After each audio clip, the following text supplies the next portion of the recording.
La 911 s'électrifie pour la première fois de sa vie, mais malheureusement, elle perd pas son malus. Oui, ça y est, t'as balancé le truc. Là, il y a à dire. Kia EV3. Kia EV3, Audi RS4, 25 Oui. ans, Audi du roi d'Angleterre, restez avec nous. Et restez avec nous parce que l'émission est un peu dissipée. Ouais, et non, il y a beaucoup de jolies choses. Beaucoup de jolies choses. Les prix du Tesla Model Y chez Jean, Ouais. ça baisse. A très vite, le petit pouce bleu, bonne vidéo.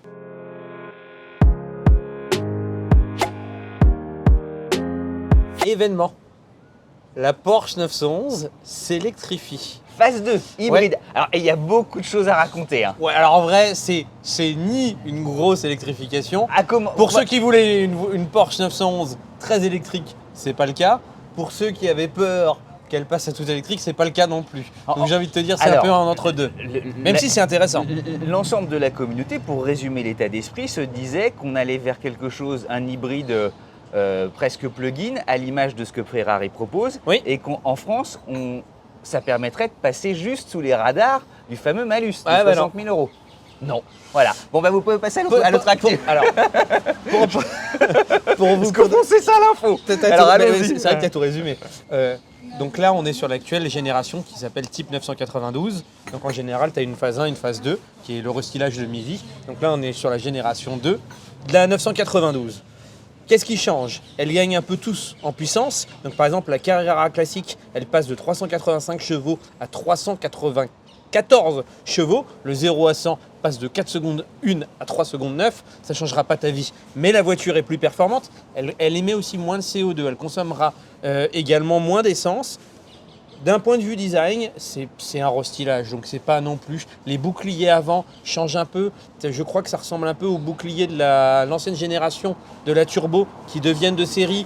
C'est le travail habituel. On change les boucliers, on change les feux avant Matrix LED de série. Exactement. Et à l'arrière, c'est encore plus fin que ça ne l'était. Il y a la Carrera donc, qui est aujourd'hui concernée par cette fameuse phase 2.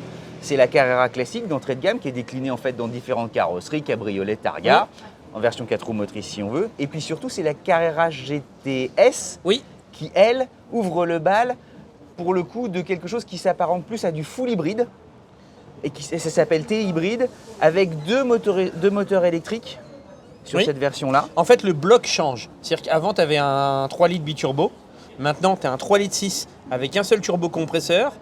Et donc sur lequel, en fait, la turbine à gaz est actionnée électroniquement par un petit générateur de 15 chevaux. Exactement. Et sur la boîte PDK, tu as un moteur électrique de 54 ou 55 chevaux, je ne sais plus. Exactement. Et le 3 litres 6 tout seul, tout nu, fait 485 chevaux. Et grâce justement à ces deux moteurs qui font 54 et 15 chevaux réunis, on arrive à 541 chevaux au total. 312 km en vitesse de pointe, 0 à 100 en 3 secondes. Ouais. 239 grammes de CO2 par kilomètre malgré tout. Oui. C'est quand même... En fait, certains espéraient en se disant, bon, parce que tout le monde ne voulait pas forcément passer électrique sur une 911, et ils disaient, bon, au moins si on électrifie un peu la 911, peut-être qu'on échappera au malus de 60 000 euros. Avec Éric Vogel, c'était le pari, les infos avaient été cadenassées. Et non, en fait la rumeur était quand même là, mais in fine, tu payeras quand même ton malus de 60 000 euros. Elle prend pas tant que... Bonne nouvelle, par contre, la voiture est vraiment plus performante. Elle prend pas tant que ça en poids, parce qu'elle prend que 50 kg sur la balance. Ce qui n'est pas grand-chose. Ce qui n'est pas non plus énorme. Pourquoi? Parce que c'est une petite batterie d'1,9 kWh, par contre avec une architecture 400 volts. Et le bouclier de la GTS est assez magnifique. En plus, elle a des volets, tu sais, mobiles. Donc allez la regarder. À l'intérieur, ce qui change, le système d'infodivertissement, le système multimédia était un peu amélioré. Par contre, ce que tu perds, certains seront contents, d'autres ne seront pas contents, c'est sur l'écran conducteur. Au milieu, tu sais, tu avais plusieurs écrans numériques et au milieu, tu avais toujours un contour analogique. Ce contour analogique-là, voilà, ce contour-là disparaît. D'un point de vue prix, elle augmente un peu. Enfin, mais elle augmente pas mal. Parce qu'elle passe. Alors la GTS augmente beaucoup. Oui, je parle de la GTS. Et la Carrera un peu moins. Oui. Alors la GTS, elle passe de 160 à 175 000. Alors oui, tu as 15 000 euros d'écart, donc ça fait un peu moins de 10%. Mais par contre, tu as des options qui deviennent de série qui ne l'étaient pas. Comme les roues arrière directrices. Donc à ISO budget, à Je suis pas sûr que ça équipement soit ISO. comparable, Je pense qu'il y a ouais. quand même une augmentation. Mais moins qu'elle ne peut. J'ai pas fait mes comptes d'apothicaire, mais elle augmente moins que ce que peut le montrer. Et puis alors, qu'est-ce qui se passera? Parce qu'en fait, la Carrera, elle, s'électrifie davantage, mais elle n'a pas le fameux système T-hybride Ouais. de la GTS. Vous irez regarder, elle a quand même effectivement, et tu le disais, une baisse en conso, une baisse en CO2. Non. D'abord, on remercie. Ah oui, On a un nouveau le sponsor du sur la jour. chaîne. Allons-y. Accueillez-le bien. On les remercie Ovoco. Ovoco, je vais vous montrer. C'est quoi? C'est un site de revente de pièces d'occasion. Pourquoi ça nous a intéressé? Un, parce qu'ils sponsorisent la chaîne. Donc déjà, on va les C'est soyons très toujours honnêtes. agréable. On va les remercier. De deux, ça nous a paru pertinent pour plusieurs raisons. Si tu as besoin de pièces d'occasion, si tu as besoin de pièces pour ta voiture, tu peux soit les acheter neuves, soit tu peux les acheter d'occasion. D'occasion, forcément, ça te coûtera moins cher que neuve, sinon il y a un problème. Surtout, c'est vertueux aussi, d'un point de vue environnemental. Exactement. C'est pas non plus bête. En fait, C'est l'époque. ce site-là recense, je crois qu'ils ont plus de 5000 revendeurs sur le site, plus de 17 millions de pièces de voitures d'occasion. Donc parfois ça peut être une galère de les trouver, d'aller faire des casses, de comment tu te la fais livrer. Tu trouves un mec en Europe, est-ce qu'il va te livrer? Et ben eux, ils te garantissent un remboursement sous 14 jours si la pièce ne te convient pas. Ils te garantissent une livraison dans un délai raisonnable. Ça va de 1 à 7 jours en gros. Livraison professionnelle. Les vendeurs sont notés aussi. Donc ça c'est plutôt pas mal. Donc en fait, c'est pas eux qui les notent. Quoi. Ouais, non, mais c'est les gens qui ont acheté qui disent ouais, ça s'est bien passé. Donc si tu vois que le mec il a une étoile, Oui. bah essaye d'éviter. Vous pouvez passer votre copain à côté. Passe au suivant, donc c'est plutôt moins bien. Et on va vous mettre un petit lien pour aller voir. Ceux qui veulent nous soutenir, allez cliquer sur le lien, mais seulement le lien qu'on met en description. Parce que Ovoco va regarder combien de gens ont cliqué via ce lien. Donc si vous voulez si vous êtes intéressé, cliquez avec ce lien. Si vous n'êtes pas intéressé, que vous voulez nous aider, cliquez sur ce lien. Vous avez besoin d'une pièce d'occasion, vous pouvez y aller. Vous voulez mettre un pare-choc en décoration de Dacia Sandero dans votre salon, vous pouvez y aller aussi. Je vous montre le site. Non, mais plus sérieusement. C'est ce que tu as fait, Sandrine était contente. Ah ouais, moi, Dacia Sandero, qu'on va essayer sur la chaîne. Ah bah oui. Voiture. On plaisante, mais... Oui, voiture la plus... J'ai appris ça, parce que du coup, comme j'ai bossé l'essai, voiture la plus vendue en Europe. Et sur les 4 premiers mois de l'année. Et la version qu'on essaye, ouais, avec les dorures, tout ça. Pour revenir à Ovoco, vous voyez là, tu sélectionnes, c'est assez simple, tu sélectionnes ta marque. Donc on va prendre Audi pour faire plaisir à Cédric, même si maintenant c'est plus Volvo. Tu sélectionnes ton modèle Audi à Cattle Road, hop, de quelle année? Après 2016. Tu fais ta recherche, tu peux même faire un filtre pour choisir le nombre de pièces que tu veux. Et après, tu vis ta vie, honnêtement, c'est assez simple. C'est assez simple à utiliser, on les remercie. Allez voir, on enchaîne coup de chaîne comme on dit chez les MTM. Alors, plusieurs petites infos. On parlait d'Audi. Oui. La RS4 fête c'est Je sais pas. Alain, quand même, tu sais, Alain. Elle a quel âge la RS4? 25 ans. Toi, il savait.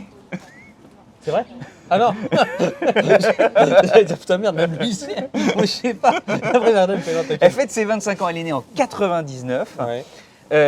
À l'époque, c'était un biturbo 6 cylindres en V qui développait 385 chevaux. Autrement dit, quand tu la voyais dans ton rétroviseur, tu avais peur. Oui. Elle a gardé son V8, elle est passée ensuite à un V8 atmosphérique. Elle est désormais depuis 2017 sur la dernière phase avec un V6 suralimenté, restylé en 2019.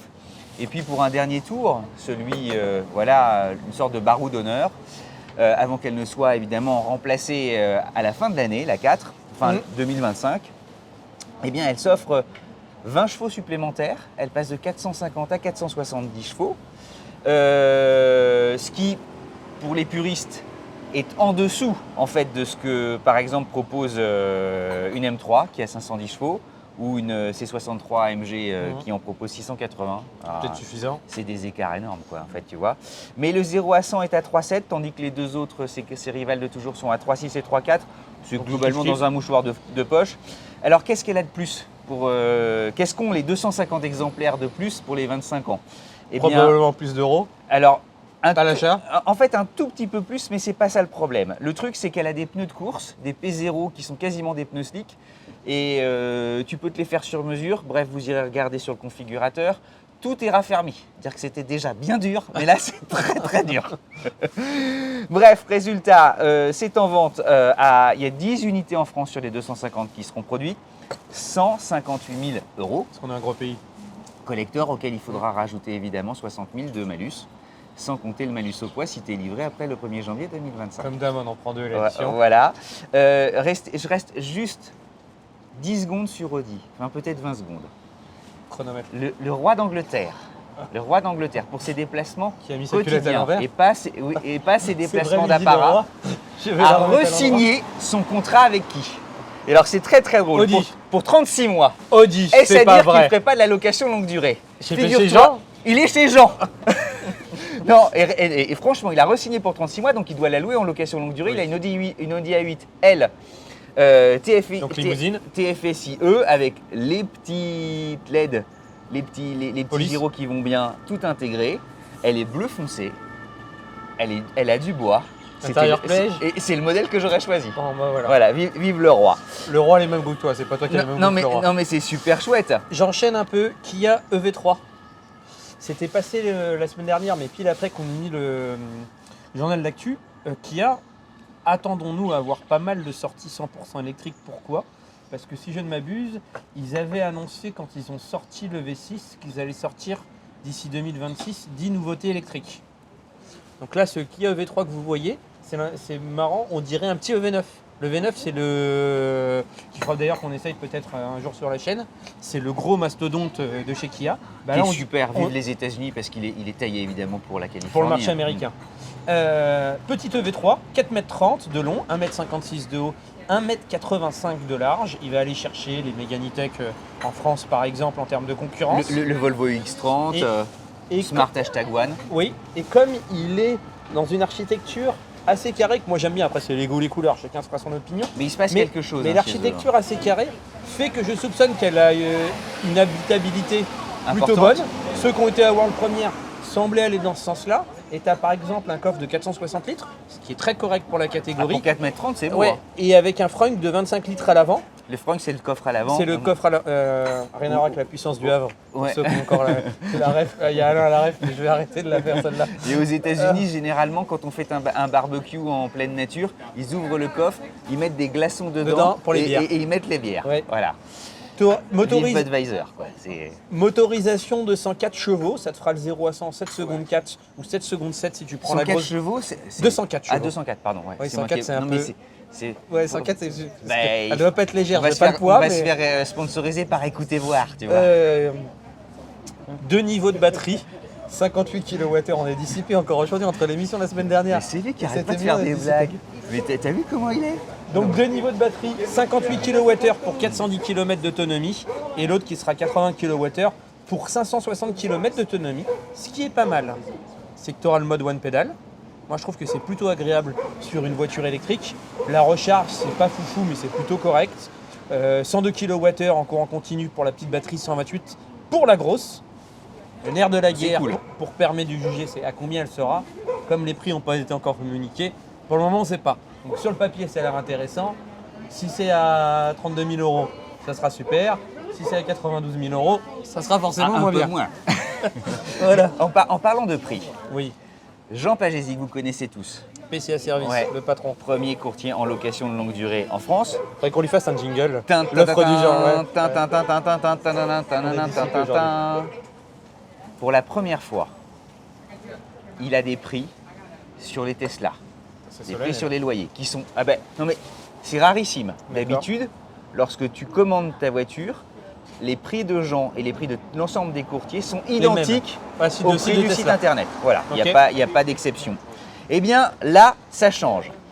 Je vais me permettre de le Il a dire. dû s'engager sur une quantité, oui, c'est mis un stock de voitures. Ouais. Il nous le dira quand il sera là. En tout cas,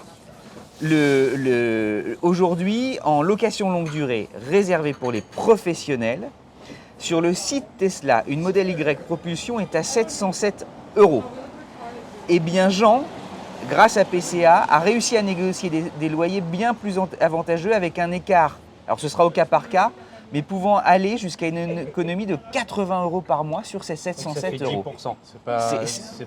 C'est pas négligeable. Sur l'année, ça te fait quasiment du 1000 €. Sachant que pour être transparent avec vous, et Jean d'ailleurs le dirait comme ça, parce qu'on est toujours assez transparent, je te coupe et après je te laisserai parler. Les loyers de Tesla, c'est le marqueur, c'est toujours 1%. Les loyers de Tesla dans le marché ne sont pas forcément les plus intéressants. Mais par contre, Tesla se rattrape, pas Tesla, du moins la fiscalité, te rend l'offre intéressante parce que tu récupères tout un tas d'aides. Exactement, c'est ce que je voulais expliquer pardon. aussi. Mais il y a une chose intéressante, c'est-à-dire que sur le site Tesla, une modèle Y propulsion est à 707 €. PCA, lui, aura justement des négos autour de moins 80 € par mois. Et autre exemple, la modèle Y grande autonomie propulsion, qui est actuellement le modèle phare de la gamme avec ses 600 km d'autonomie, Oui. est moins cher que l'offre du site Tesla sur la version propulsion qui a 145 km d'autonomie en moins. Résultat, allez chez Jean. Il te fait la grande autonomie pour le prix de la propulsion. C'est ça exactement le résumé. Ok. C'est formidable. Oui. Hein, franchement. Non mais attends. Non mais Jean est un ami, est un excellent ami. Il faut aller chez Jean, vous comprenez? Moi, depuis que je vais chez Jean tous les matins configurer des voitures, regarde la tête, Alain. Hein, non mais vraiment, ça me met en joie. Hein. On rigole. Non mais vraiment, achetez-le quoi. Franchement, il faut y aller. Hein. Non mais On peut plus de cette émission. regarde, J'avais un travail sérieux Alain. à l'époque. Je Alain. faisais des trucs bien. Regardez comment on a fini. Pardon, le micro en plus, je me fais engueuler. Alors, qu'est-ce que je voulais... Lancia dévoile les prix de la Ypsilon. Donc Lancia, c'est en fait, avec DS, la marque haut de gamme du groupe Stellantis. Martino est italien. Donc du coup, il est mi-italien, mi-vietnamien. Mais on vous le présentera un jour. Mi-vietnamien, ça se voit pas au premier coup d'œil. Italien, un peu plus. La marque revendique son positionnement premium. Elle sera disponible. De par sa main. En thermique. Elle est disponible en thermique et en 100% électrique. En thermique, elle va commencer à 24 500 €. Donc si tu veux les comparer avec sa cousine 208, pourquoi je prends la 208? Parce que je vous vois dans les commentaires, c'est qu'en général quand on compare, on va chercher celle qui se vend le plus. Et donc celle qui se vend le plus, c'est la 208. Elle coûte 1000 € de moins uniquement la 208. Alors que la Lancia est censée être dans un positionnement premium, donc beaucoup plus cher. En thermique, c'est 100 chevaux, boîte auto double embrayage, hybridation légère. En électrique, elle est disponible avec le moteur 156 chevaux, qui est le moteur haut de gamme de Stellantis. Et la 208, elle est disponible avec un moteur 136 chevaux, si on veut comparer, et un moteur 156 chevaux. En prix, l'Ypsilon démarrera à 34 800 €. C'est moins cher que la Corsa, qui a 36 000 €. C'est moins cher que la 208, qui a 39 000 €. La 208, il y a une petite feinte, parce que pour avoir le même moteur, il faut que tu prennes la finition haut de gamme. Donc tu as la finition GT avec plus d'équipement, etc. Attends, pour la lecture des tarifs, il faut une analyse extraordinairement fine, même au sein même de la galaxie Stellantis et des rivales entre elles. Heureusement que j'ai fait Polytechnique, parce que sinon je m'y perdais un peu.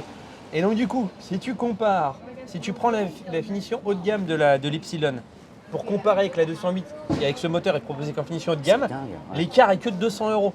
Donc c'est marrant, parce que l'Ancia est censé être plus cher.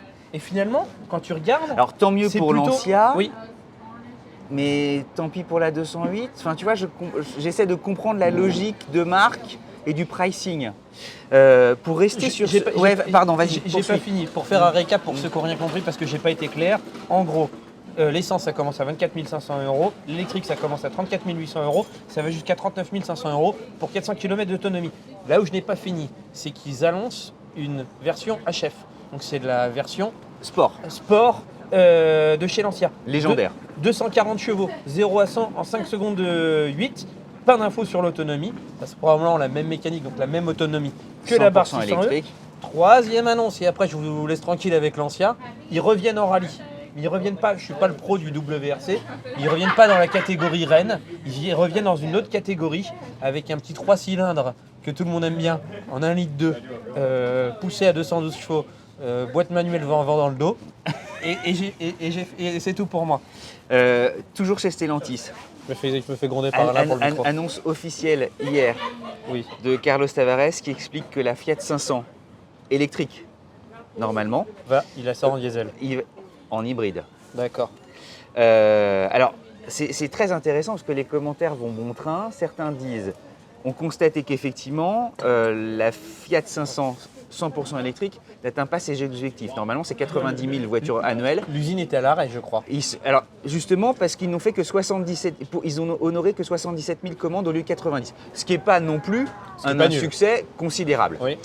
Et certains de dire, donc Tavares a dit, je vais faire de l'hybride moins cher. Commentaire des spécialistes. Pourquoi vous n'améliorez pas l'autonomie de la version 100% électrique qui existe pour rester dans le marché? Surtout que la version hybride qui est annoncée n'arrivera pas avant 2026. C'est loin, hein, si nos infos sont justes. Pourquoi ne baissez-vous pas les prix? La Fiat 500, elle est trop chère, la Fiat 500e. Notamment par rapport à la R5 arrive, les 25 000 €. Donc tout le monde dit pourquoi vous n'entamez pas une guerre des prix qui permettre, et on le sait tous, la barrière du la prix. R5 pour le moment elle est 34 plutôt que ton 25, mais elle sera 25 bientôt. C'est du débat, c'est à la fin de l'année. Et d'autre part, il y a un débat avec le gouvernement italien et il y a Meloni qui dit écoutez, il faut réindustrialiser absolument l'Italie et vous devez revenir sur nos terres. Bref, tout le monde va regarder ça du coin de l'œil. Certains disent mais attendez, vous allez sortir une Fiat 500 donc, dans un an hybride. La plupart des concurrents, et notamment Volkswagen, Arrive en électrique à 25 000 balles avec l'ID2. Et ils ont annoncé, incroyable, qu'ils allaient faire aussi un modèle sous les 20 000 €. Une deuxième petite voiture. Okay. Et le grand patron, Blum, de Volkswagen, a dit on va prendre à bras le corps notre responsabilité sociétale et sociale hier. En disant on va avoir l'ID2 à 25, moins de 25, mais on va aussi avoir encore un plus petit modèle. À 20 000. Et attention à l'autonomie, on va essayer d'être dans les meilleurs. Donc tout le monde se dit, mais on ne comprend pas très bien. Qu'est-ce que fait Stellantis sur l'électrique? Voilà, c'est juste, je vous fais le retour des commentaires. J'ai une dernière petite news et après j'ai fini. C'est toi qui nous parlais de Lucide la semaine dernière, non? Oui. Oui, ça m'arrange. Oh non, arrête, parce qu'on déconnait, on disait peut-être que Patatras, on annoncera la semaine suivante. Alors, non. Eh ben, non. Ils coupent 6% de leur effectif, donc ils ne sont pas nombreux. Donc 6% de leur effectif, ça représente 400 licenciements. De janvier à mars, toutes les voitures qu'ils ont vendues, chaque vente leur coûtait 371 000 $. Ils perdaient 371 000 $. Par bon de commande. Par bon de commande. Par voiture vendue. Et on finit juste là-dessus. Est-ce qu'ils ont, justement, avec cette coupe, ça endigue le problème? Non, 6%. Si tu réduis de 6% ta masse salariale, c'est pas ça qui va te... Qu'est-ce que disent les commentaires? Mais c'est pas... non, ça rassure les marchés des investisseurs ou pas? Je vais être très honnête, je n'ai pas travaillé à ce point-là. Après, si tu prends de la hauteur, ta masse salariale, c'est important pour un constructeur. Ils ont licencié 400 personnes, c'est pas parce que tu as réduit ta masse salariale de 6% que tu es sorti de l'ornière. Donc là, c'est une bonne mesure, mais c'est pas suffisant. En tout cas, ils sont obligés effectivement de se restreindre. Ils vont peut-être retrouver d'autres actionnaires. Encore, on vous met contribution, dis donc, cette semaine. Allez cliquer sur le lien Ovoco, c'est votre premier. On va vous faire des cahiers de vacances, les vacances arrivant. Ah bah les devoirs on va vous faire bosser. Allez cliquer sur le lien Ovoco, mais allez pas sur Ovoco sans passer par notre lien. Parce que Ovoco, c'est comme ça qu'ils comptabilisent. Deuxième point, allez nous mettre, allez regarder les vidéos qu'on a fait sur la Toyota Prius. Demain, vous aurez le premier épisode aux États-Unis. Donc allez regarder. Échappée belle. Si vous n'avez pas le temps, parce que vous n'avez pas que nous à voir, on comprend très bien, allez au moins nous mettre un petit pouce bleu et un petit commentaire non, mais pour nous encourager. C'est un voyage, c'est formidable. Vous allez voir, vous allez visiter Los Angeles avec nous.